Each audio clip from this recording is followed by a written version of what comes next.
Hello everyone, I am Dr. Deepa. Today we are here to learn a new topic, that is the mammary gland, which is very well known as the breast. The mammary gland, a very important gland in the pectoral region of the upper limb. We study the mammary gland under the following headings, that is the situation, the extent, the deep relations of the gland, the structure, the blood supply, nerve supply. We will look for the lymphatic drainage and the clinical anatomy of the mammary gland in our next video. To begin with, the mammary gland, it is the modified sweat gland. Yes, the mammary gland is the modified sweat gland which is seen in the superficial fascia of the pectoral region. This is about the situation of the mammary gland. The mammary gland, as I have told just now, is the modified sweat gland and it is seen to be located in the superficial fascia of the pectoral region. And the important feature regarding the gland is that it doesn't have any distinct fibrous capsule. So it has no distinct fibrous capsule. So this is about the situation of the mammary gland. When we talk about the extent of the mammary gland, as we all know, it is very well developed. In case of adult female, the gland is present bilaterally in the pectoral region and it is rudimentary seen in case of males and the immature females. It is well developed gland in case of adult females. When we move on to the extent of the gland, the extent has, we can see over here, this is the diagram showing the extent of the mammary gland. We can make out the vertical extent and the horizontal extent. So we need to know about the vertical extent of the gland and the horizontal extent of the gland. When we talk about the vertical extent of the gland, this gland is seen to extend from the second rib to that of the sixth rib over here. So the extent is from the second to the sixth rib along the mid clavicular line, over here. So this is about the vertical extent of the gland. When we need to know about the horizontal extent is from the lateral border of the sternum medially to the mid axillary line laterally. So this is about the extent of the gland, the vertical extent as well as the horizontal extent. The horizontal extent, as we can see, is from the lateral border of the sternum to the mid axillary line along its lateralmost aspect. So this is about the situation and the extent of the mammary gland. As I have told, mammary gland is a modified sweat gland and located in the superficial fascia of the pectoral region. There is one important note to be observed here. It is not the entire mammary gland which is seen in the superficial fascia of the pectoral region. There is a small extension of the mammary gland or the breast into the axilla, into the axillary region, that is the part of the mammary gland pierces the deep fascia over its upper and the lateral portion through the opening in the deep fascia, which is called as the foramen of Langer, and we can see the extension of the breast or the mammary gland into the axilla. So this extension of the mammary gland into the axilla is known as the axillary tail of Spence. It is known as the axillary tail of Spence. So the axillary tail of Spence is nothing but the extension of the mammary gland into the axillary area through the opening in the deep fascia, which is known as the foramen of Langer. So foramen of Langer is the opening present in the deep fascia. So this is about the situation and the extent of the mammary gland. Next is moving on to the deep relations of the mammary gland. As we have told that the mammary gland lies, it makes up the content of the superficial fascia of the pectoral region. The entire gland is seen to rest on the fascia, deep fascia of the pectoral region, which is known as the pectoral fascia. So the deep fascia of the pectoral region is known as the pectoral fascia, as this fascia is seen to cover a very important muscle, that is the pectoralis major. So pectoralis major is the main muscle which almost covers the entire pectoral region. So the fascia covering the pectoralis major muscle is known as the pectoral fascia. So the gland, that is, this is the base of the gland which is seen here. The base of the gland is separated from the pectoral fascia by a potential space over here, by the space over here, which is known as the retromammary space, which is called as the retromammary space. So the breast is separated from the pectoral fascia by a loose areola tissue, by a space containing the loose areola tissue, which is named as the retromammary space, which is called as the retromammary space over here. It is because of this space that the normal breast can be moved freely over the pectoralis major. So the retromammary space is responsible for the free mobility of the gland. It is responsible for the free mobility of the gland over here. Moving on to the deep relations of the mammary gland. The deep relations of the mammary gland mainly include the muscles. The deep surface of the gland is related to the muscles mainly. The breast lies on the deep fascia, that is the pectoral fascia, which we have seen here. When we talk about the deep relations, the muscles are the pectoralis major, number one, the medial two-third of the gland rests on the muscle which is known as the pectoralis major. The lateral one-third of the area is related to the muscle serratus anterior, and the inferior portion, the infero-medial part of the gland is related to the muscle of the abdominal wall, that is the external oblique. So pectoralis major make up the deep relation of the gland in its medial two-third part. So these are the muscles which make up the deep relations. Along its medial two-third lies the muscle pectoralis major. In its lateral one-third is the muscle serratus anterior. In the infero-medial portion, the gland is related to the muscle that is called as the external oblique. So all these muscles make up the deep relations of the gland, or on which lies the largest muscle, that is the pectoralis major, and the fascia covering it, that is the pectoral fascia. So these are the muscles which make up the mammary bed. So the mammary bed is that the structures on which the base of the gland rests upon. So all these structures make up the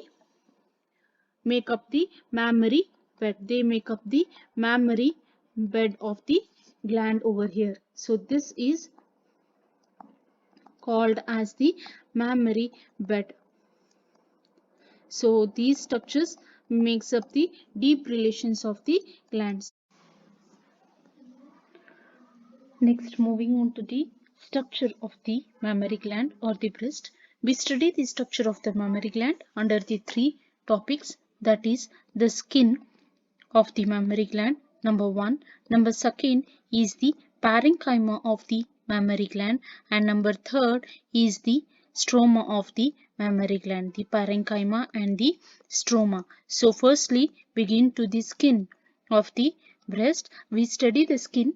The skin of the mammary gland mainly includes two components. The skin mainly includes two components, that is the nipple and the areola. So the skin mainly includes two parts, that is the skin and the areola, the nipple and the areola.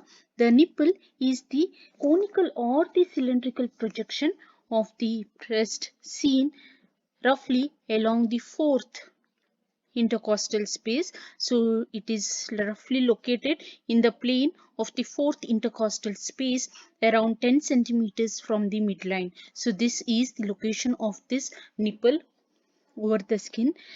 It is darkly pigmented, and this area, the nipple, is traversed by many lactiferous ducts. So these are the lactiferous ducts which are seen. There are around 15 to 20 lactiferous ducts. 15 to 20 lactiferous ducts. So what we see here, these are the lactiferous ducts. So these ducts are around 15 to 20 in number. These ducts contain the smooth muscle cells arranged in the circular and longitudinal pattern. The circular smooth muscle erects the nipple for suckling, whereas the longitudinal muscle retracts the nipple. So this is about the nipple. This nipple possesses rich nerve supply, and it provides the sensory receptors for the suckling action. The next component of the skin is the areola. Areola is the darkly pigmented area which is present surrounding the skin, and this areola contains many sebaceous glands. So here we can make out the darkly pigmented area, darkly pigmented skin around the nipple is called as the areola. The outer margin of this areola is rich in the sebaceous gland. It is rich in the sebaceous gland, and these sebaceous gland are well developed, and they become more prominent during pregnancy and lactation.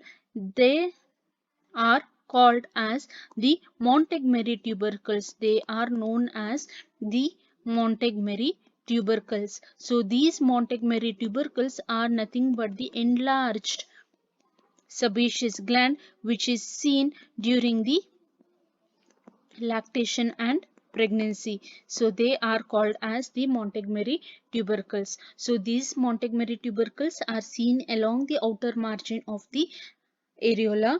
The oily secretion of these glands provide the protective lubricant during lactation. So that is the reason behind the presence of these tubercles during the pregnancy and lactation. Beside these glands, the areola also contains the sweat and the accessory mammary glands as well.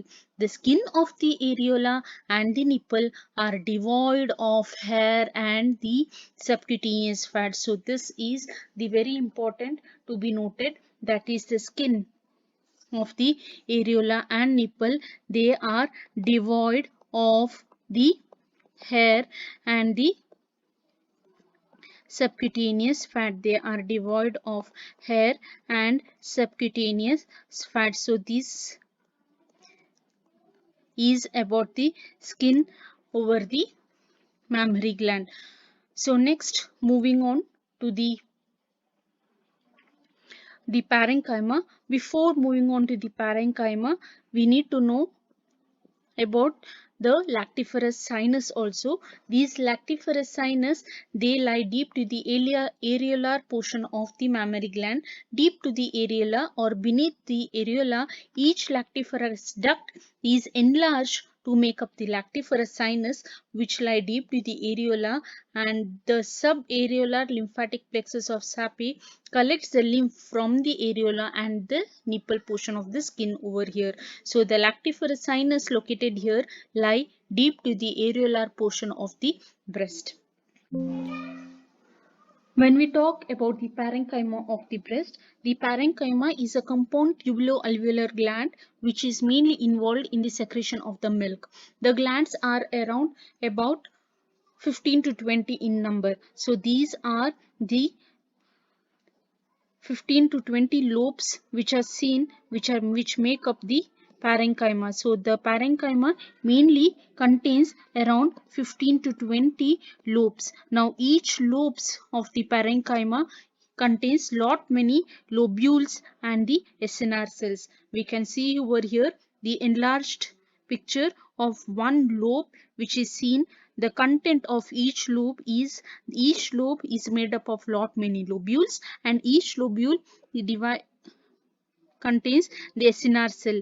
The SNR cell or the areola cell secretes the milk over here. This secretes the milk. Now the milk which is secreted in the SNR cells or the alveolar cell reach the lactiferous duct and drained through the lactiferous duct and comes out through the nipple. So this is how the secretion of the milk and the drainage of the milk takes place during the lactation. Now the lactiferous sinus helps in the storage of the milk. So this is about the parenchymal portion. Now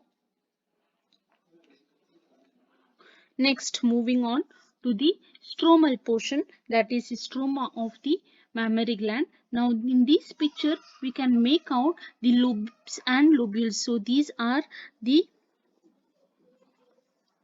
picture where we can make out the figure showing the lobes and the secretions of the lobe, each lobules draining through the lactiferous ducts over here to reach the nipple. So this is the sagittal section where we can make out the lobes containing lot many alveolar cells and the drainage which is seen through the lactiferous sinus and the lactiferous duct reaching the nipple area.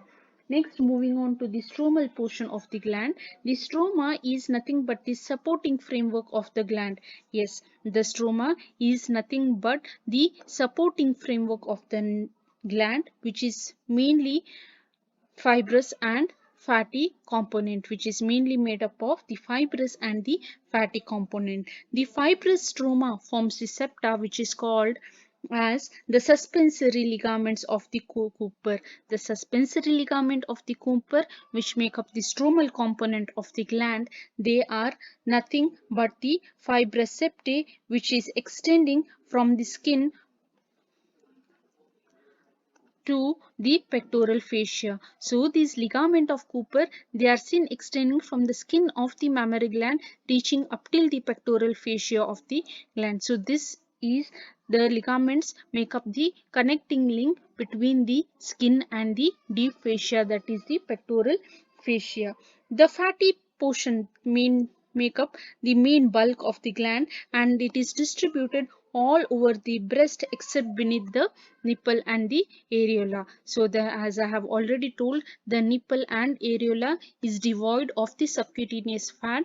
The stroma, which mainly includes the fibrous component and the fatty component. The fibrous component is mainly the ligaments of Cooper, which are the fibrous strands extending from the skin to the pectoral fascia. The fatty component is distributed evenly all over the breast except the area involving the nipple and the areola. So this is about the structure of the breast. So in the structure of the breast, we have learn about the skin of the mammary gland, the parenchyma of the mammary gland, and the fibrous stroma. The skin includes two components, that is the nipple and the areola.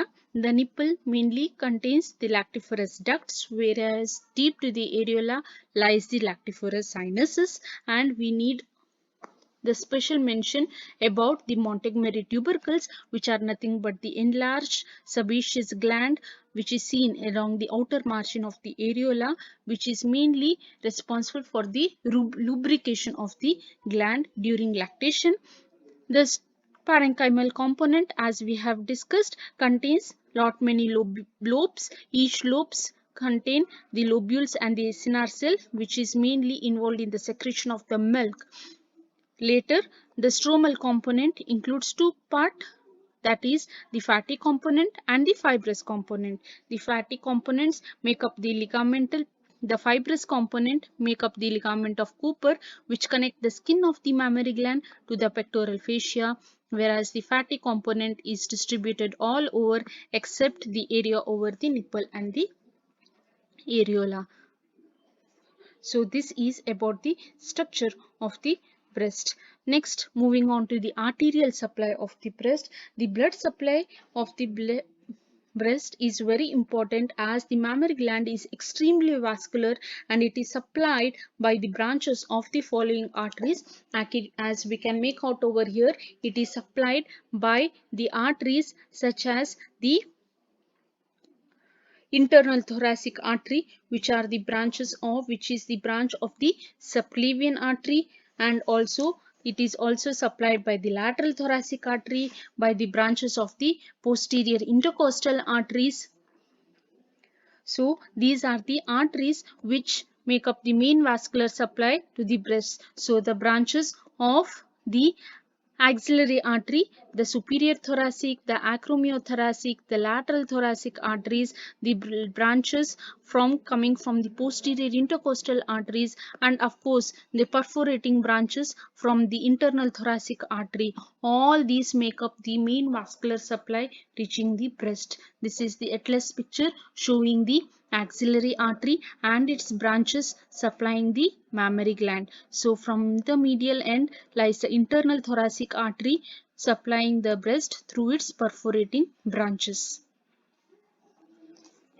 Lastly, moving on to the nerve supply of the breast. The nerve supply of the breast is mainly by the anterior and the lateral cutaneous branches of the 4th to 6th intercostal nerves.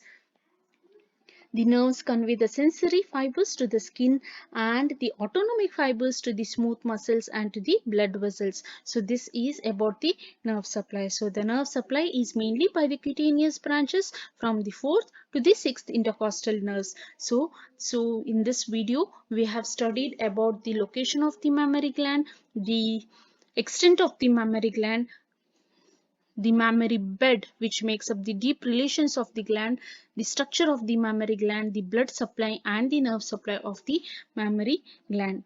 Thank you.